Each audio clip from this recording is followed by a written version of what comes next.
I'm the convener of the original Sovereign Tribal Federation, which is the only NGO tribal or indigenous representative body in Australia, or what's called Australia. For the record, we do not acknowledge the National Congress of Australia's First Peoples, which is an organisation created by the state for the state's purposes and representative of the state.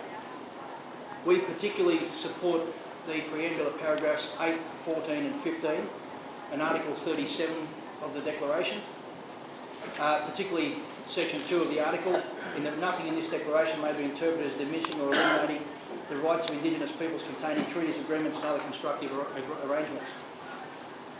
We would like to know what the UN would propose to do in relation to enforcing its Resolution 262525 from the 24th of October 1970, which gives us the rights as the tribal peoples to instruct the colonising government of the land erroneously known as Australia to decolonise our tribal lands, and to leave us as the free tribal peoples that we are to self-govern and self-determine for ourselves and for our peoples.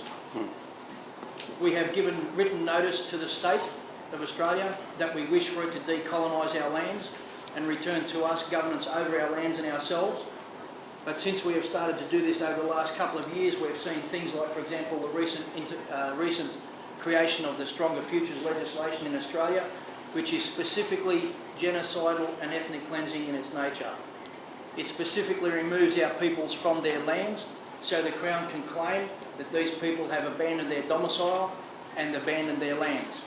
We see the continued destruction of the most amazing ancient rock art forms and other materials on our lands. We see that UNESCO is standing up and supporting the reconstructions of the Buddhas that were destroyed in Afghanistan, but is resoundingly silent in relation to the destruction of the many, many, many thousands of acres of artefacts and rock formations and rock arts on our lands. We'd like to know why it is the UN is so silent. Could it be the dollars involved in the mines on those lands? Could it be the influence that's coming from states like the US and other member states of the UN that are making money from our lands and the ethnic cleansing and the genocide of our people? We do not recognise, as I said before, the National Congress of Australia's First Peoples, nor anyone who sits in this building or represents that organisation in the UN as being a spokesperson or spokesorganisation for our people.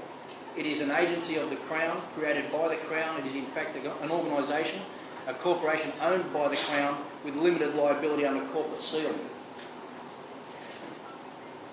We would like to have it put on the record that our tribes stand as one group, although we're separate sovereign tribes, much like Europe.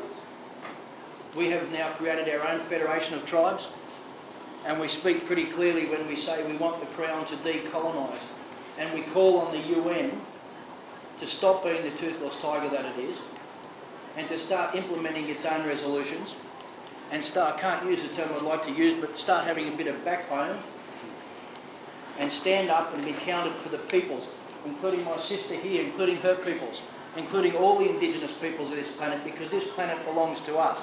It doesn't belong to the Crown Corporation, or its Queen in England, or its corporate governance structures on our soil. Thank you.